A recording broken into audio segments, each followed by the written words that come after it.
বিসমিল্লাহির রহমানির রহিম। আসসালামু আলাইকুম। জনতার রান্নাঘর থেকে সবাইকে জানাচ্ছি শুভেচ্ছা। আশা করি সবাই ভালো আছেন। আজকে যে রেসিপিটি করব সেটি একটা তরকারি রেসিপি। ভেন্ডি বা ঢেঁড়স যাই হোক, কেউ ভেন্ডি বলেন, কেউ বা ঢেঁড়স বলেন। এটা দিয়ে আমি একটা খুব মজার একটা তরকারি রান্না করব। সেজন্য এখানে একটা প্যানে কিছুটা তেল দিয়েছি ১ চামচ। ভেন্ডির সাথে আমি একটু আলু দিব। এখানে আমি একটা আলু এইভাবে লম্বা, লম্বা ভেন্ডির মতন একটু লম্বা, লম্বা করে পাতলা করে কেটে নিয়েছি। এটা একটু ভেজে নেব।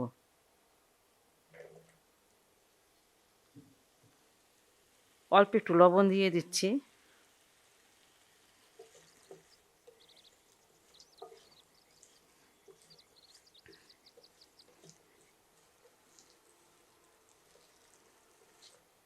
ভেন্ডি তো আমরা অনেক রকম করে খাই। এইভাবে একটু রান্না করে খেয়ে দেখবেন যে কতটা ভালো লাগে খেতে।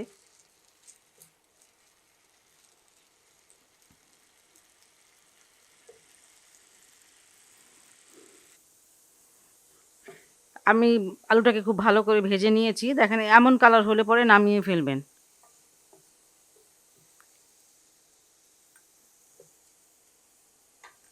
এটা আমি এখন নামিয়ে নিচ্ছি। এখানে ১ চামচের মতন তেল দিয়ে দিব। আর এখানে আমি ভেন্ডিগুলো ধুয়ে তারপরে কেটেছি। দুই ২ পিস ২ পিস করে নিয়েছি। আপনারা কচি ভেন্ডিটা আনার চেষ্টা করবেন। আমি কচি ভেন্ডিটা আনার জন্য দিয়েছিলাম, কিন্তু অত কচি না, একটু বাড়তিও না কচিও না, এই ধরনের একটা ভেন্ডি।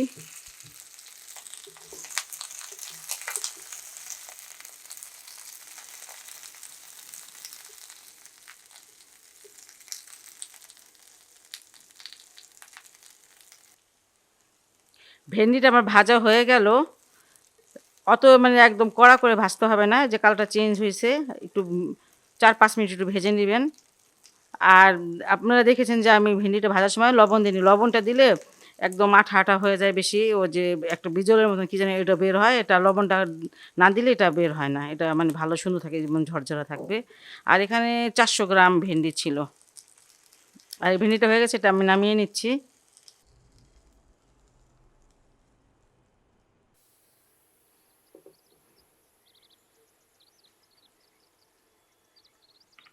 এখানে আমি ২ চামচ তেল দিয়ে দিলাম। আর এখানে ২টা পেঁয়াজ আছে, পেঁয়াজ কুচি, সেটা দিলাম।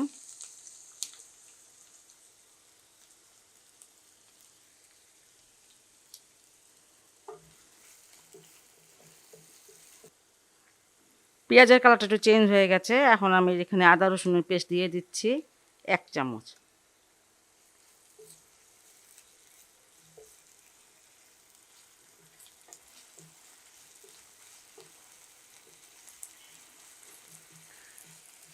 আদা রসুনের পেস্ট একটু ভেজে নিচ্ছি। আর এই সিজনে ভেন্ডিটা খুব বেশি পাওয়া যায়। আর ভেন্ডির তরকারিটা বানানো খুব সহজ। আমি এখানে ১ চামচের মতন পানি দিয়ে দিব, যাতে মশলাটা পুড়ে না যায়। এখানে হলুদের গুঁড়োটা আধা চামচ দিচ্ছি, ধনিয়ার গুঁড়োটা আধা চামচ, মরিচের গুঁড়োটা প্রায় ১ চামচ। এটা একটু ঝালটা নিজের মতন করে দিবেন।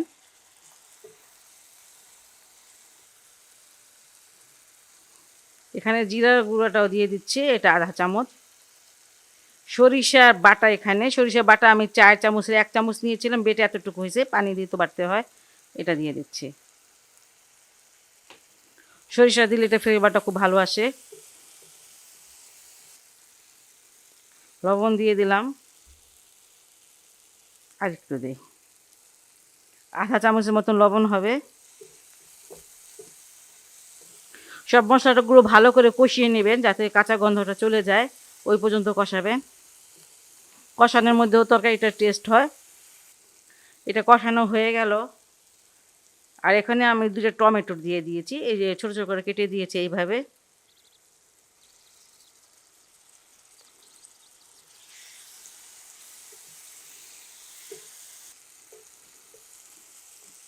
আমি এটা একটু ঢেকে দেব, যাতে টমেটোটা একদম গলে মিশে যায় মশলার সাথে। আঁচটা কিন্তু কম করে এই সময় আপনারা ঢেকে দিবেন।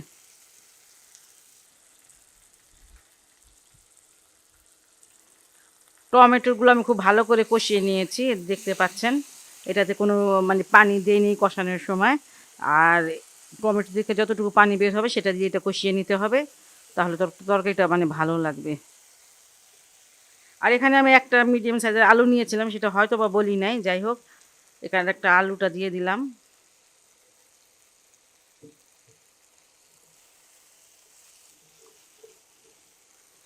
ঢেঁড়সটাও দিয়ে দিব বা ভেন্ডিটা দিয়ে দিব।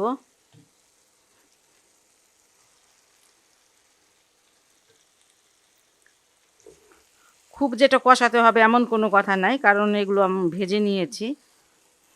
কষানোর সময় আপনি আঁচটা কিন্তু কম করে রাখবেন, বেশি আঁচ দিবেন না। আলু, ভেন্ডি আর মশলার সাথে সব কিছু আমি খুব ভালো করে মিশিয়ে নিলাম।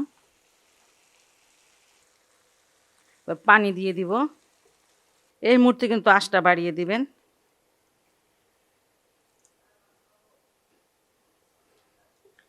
আমি প্রায় 250 গ্রাম পানি দিয়ে দিলাম।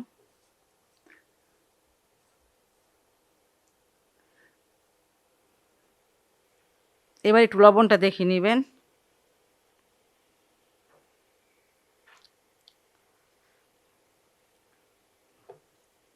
লবণটা একটু কম লাগছে।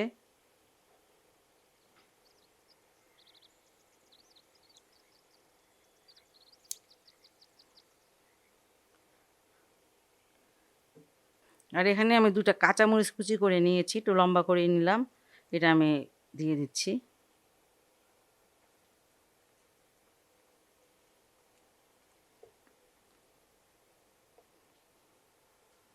এবার ঢেকে দিব।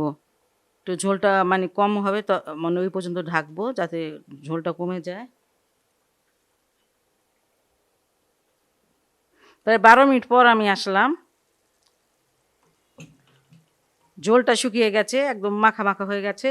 আর আপনারা যদি একটু ঝোল খেতে চান তাহলে রাখতে পারেন, আর আমি মাখা মাখাটাই পছন্দ করি, সেজন্য মানে এরকম রাখলাম। খুব মজার একটি রেসিপি এবং খুব সহজ। বাসায় আপনারা অবশ্যই ট্রাই করবেন। আর যদি ভালো লাগে আমার চ্যানেলকে লাইক, কমেন্ট, সাবস্ক্রাইব করবেন। সবাই ভালো থাকুন, সুস্থ থাকুন, নিরাপদে থাকুন, এই দোয়া করি। আল্লাহ হাফেজ।